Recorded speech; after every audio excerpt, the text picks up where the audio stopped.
जो मंदिर में राम है ये सिर्फ चुनावी राम है। राम हमारे दिल में रहते और दिखावा तुम करते, पूरी दुनिया के वो मालिक उन पर दावा तुम करते। मंदिर अभी नहीं पूरा बन पाया था, फिर काहे हमको श्री राम ने बुलाया था, क्योंकि भैया 24 का चुनाव भी तो आया था, इसीलिए हमको श्री राम ने बुलाया था, इसीलिए हमको श्री राम ने बुलाया था।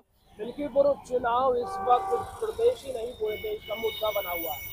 भारतीय जनता पार्टी की प्रतिष्ठा का सवाल है तो समाजवादी पार्टी भी अपनी प्रतिष्ठा पर इस सीट को ले चुकी है। हमारे साथ एक कवि है, उनसे बात करेंगे। मिल्कीपुर चुनाव है, कैसे देखते हैं इसको?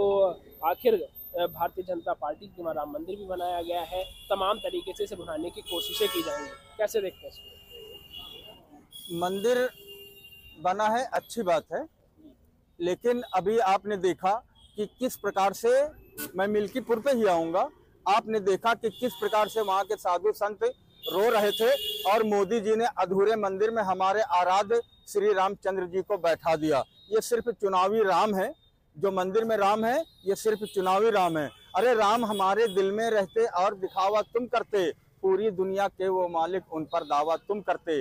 किसी में कोई फर्क न समझें, एक बराबर वो जाने, उनकी कृपा सभी पर होती, और छलावा तुम करते, और छलावा तुम करते। मंदिर पे मैं बोलना चाहता हूँ, मैं मंदिर या मस्जिद किसी चीज़ पे टिप्पणी नहीं करता हूँ, लेकिन अधूरे मंदिर में हमारे आराध्य श्री रामचंद्र जी को बैठाया गया, इसलिए ये कवि अजय धुरंधर बोल रहा है, मंदिर अभी नहीं पूरा बन पाया था, फिर काहे हमको श्री राम ने बुलाया था। मंदिर अभी नहीं पूरा बन पाया था, फिर काहे हमको श्री राम ने बुलाया था। लगता है उनके पास टाइम बड़ा कम था, इसीलिए आधे में ही न्योता पठाया था। इसके बाद उनको प्रचार भी तो करना था, किसको करना था? रामचंद्र जी को, मोदी जी को नहीं। इसके बाद उनको प्रचार भी तो करना था, फकीर वाला झोला उनको वोटों से भी भरना था। 10 साल वाली तो नाकामी भी छिपानी थी, मेरे राम जी को भर पाई पूरी करना था, क्योंकि भैया 24 का चुनाव भी तो आया था, क्योंकि भैया 24 का चुनाव भी तो आया था, इसीलिए हमको श्री राम ने बुलाया था, इसीलिए हमको श्री राम ने बुलाया था। और आपने देखा जब राम मंदिर का स्थापना हुई, यानी शुरुआत जिसको बोलते हैं प्रारंभ, उस समय आदरणीय राम कोविंद जी राष्ट्रपति थे, और जब उसका उद्घाटन हुआ उस समय जो है द्रौपदी मुर्मू जी थी। तो मेरा यही बोलना है, सबेरे के जूठे बेरे राम जी ने खाए थे, राम कोविंद काहे शिलान्यास में ना आए थे। सबसे पहले उनका अधिकार होना चाहिए, राष्ट्रपति वो तो नहीं यूं ही कहलाए थे। मंदिर में कितने दलित हैं पुजारी, या केवल बाहर रह के बनेंगे भिखारी। राष्ट्रपति मुर्मू जी को भी ना अपनाया है, राष्ट्रपति मुर्मू जी को भी ना अपनाया है, फिर काहे हमको श्री राम ने बुलाया है। बात हो गई, बात करते हैं क्योंकि ये चुनाव जो है पूर्ण रूप से संविधान के तौर पर, हाल ही में अमित शाह ने एक बयान दिया संविधान को लेकर के, उसके बाद जो है जो बाबा साहब का प्रेम जो है वो तमाम दलों में उभर गया है। चंद्रशेखर रावण है, बसपा सुप्रीमो मायावती, अखिलेश यादव, तो पीडीए की बात कर रहे हैं, जितने नेता हैं सबके हाथ में जो है वो बाबा साहब की फोटो नजर आई। अभी हाल ही में प्रेस कॉन्फ्रेंस की बसपा सुप्रीमो, उन्होंने कहा कि बाबा साहब का फोटो लेकर के इस तरीके की राजनीति ना करें। तो कैसे देखते हैं इसको? एक तरफ फैशन बताया जा रहा है, एक तरफ बताया जा रहा है राजनीति का मुद्दा, बाबा साहब को फैशन बताया जा रहा है। बाबा साहेब फैशन नहीं है, बाबा साहेब तो हमारे दिलों में बसते हैं, और वो हर एक दलित नहीं, मैं कहता हूँ हर एक समाज की स्त्रियों के लिए बाबा जी ब्रांड हैं। इन लोगों ने जो अधिकार छीन लिया था, स्तन ढकने के लिए ये लोग जो है टैक्स लेते थे, यही बीजेपी के लोग जो है।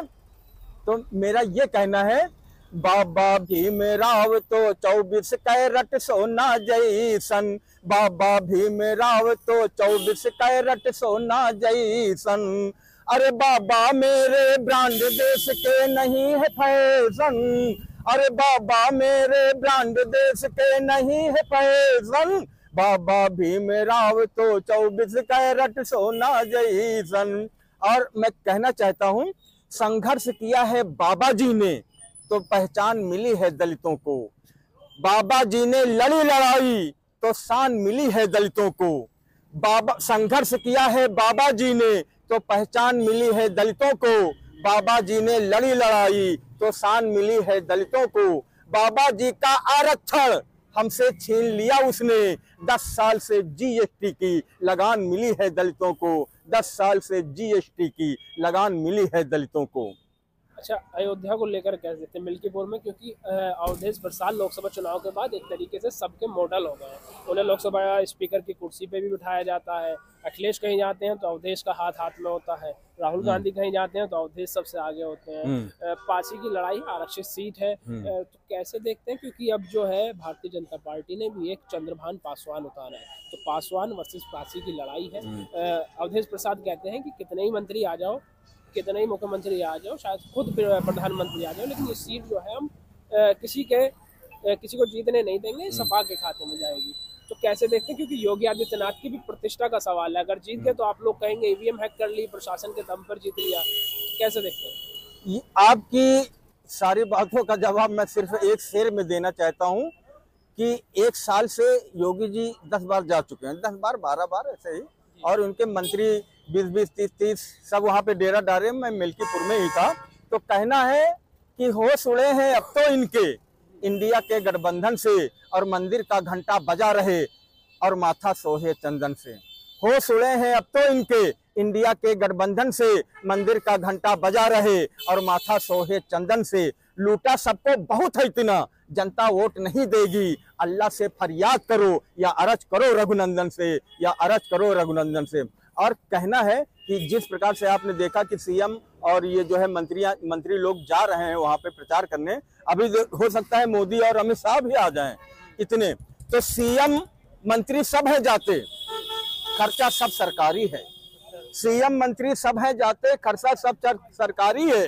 सीएम मंत्री सब है जाते, खर्चा सब सरकारी है। एक अकेले अखिलेश भैया लेकिन सब पर भारी हैं। अहंकार अब टूटेगा कलयुग के दुर्योधन का, तब जाकर वो जानेगा ये सेवक चक्करधारी हैं, ये सेवक चक्करधारी हैं। अच्छा, आपने कहा कि एक अखिलेश सब पर भारी है, पूरी कैबिनेट जा रही है, उत्तर प्रदेश के मुख्यमंत्री खुद जा रहे हैं, लेकिन अखिलेश अभी अयोध्या नहीं गए, मिल्कीपुर नहीं गए। फिर कब जाएंगे? फिर चुनाव नजदीक आ जाता है, क्योंकि अखिलेश के जाने से आपको भी पता है कहीं ना कहीं मिल्कीपुर पर असर तो पड़ेगा। अगर एट द मोमेंट पे जाएंगे, लखनऊ में हुआ था लोकसभा चुनाव में, तमाम जो क्षेत्र थे वहाँ तो अखिलेश चले गए, लेकिन लखनऊ में महज केडी सिंह बाबू स्टेडियम से हजरुद्दीन चौराहे तक जो है छोटा सा रोड शो किया, लेकिन उसका भी असर पड़ा कि देश के रक्षा मंत्री को जो है बड़े ही घुटनों के बल जाकर के जीत मिली। अखिलेश अभी घर से नहीं निकलते हैं। ओम प्रकाश राजभर पहले भी आरोप लगा चुके हैं कि ये जो है एसी के कमरों में बैठ करके राजनीति करते हैं। तो अखिलेश कब जाएंगे? आप एक कार्यकर्ता कवि हैं, कैसे देखते हैं कि अखिलेश को इस समय निकलना चाहिए मिल्कीपुर के लिए, क्योंकि लगातार जो है भाजपा का मंत्री जो है प्रवास पर है? देखिए, ओम प्रकाश राजभर तो कहते हैं मेरे अंगने में तुम्हारा क्या काम है, वो तो एक कठपुतली है। और रही बात मिल्कीपुर चुनाव के, छोटे मोटे चुनाव के, तो सपा कार्यकर्ता ही जीत लेते हैं, क्योंकि अखिलेश भैया सबके दिल में रहते हैं। अखिलेश भैया जी जनता के दिलों में राज करते हैं। और योगी जी क्या करते हैं? केवल हिंदू मुस्लिम से नफरत बांटा है। तो मेरा यही कहना है, अब देखिए यहाँ पे मंत्री, सीएम, ये सब लोग जो है पहुंच रहे हैं मिल्कीपुर, बीजेपी वाले, लेकिन सपा वाले जरूर जाएंगे। अभी अखिलेश भैया भी जाएंगे, लेकिन वक्त आने पर जाएंगे, अभी कोई जरूरी नहीं है कि जाएं। चलिए, बहुत धन्यवाद। क्या नाम है आपका? अजय धुरंधर। ये अजय धुरंधर जी थे। शानदार कविताएं इन्होंने पढ़ी। मिल्कीपुर को लेकर के कहना है कि हम कार्यकर्ताओं की पार्टी है, समाजवादी पार्टी में अध्यक्ष जाए या ना जाए, लेकिन हम मजबूती के साथ चुनाव लड़ने वाले। बहरहाल मिल्कीपुर की जनता का क्या फैसला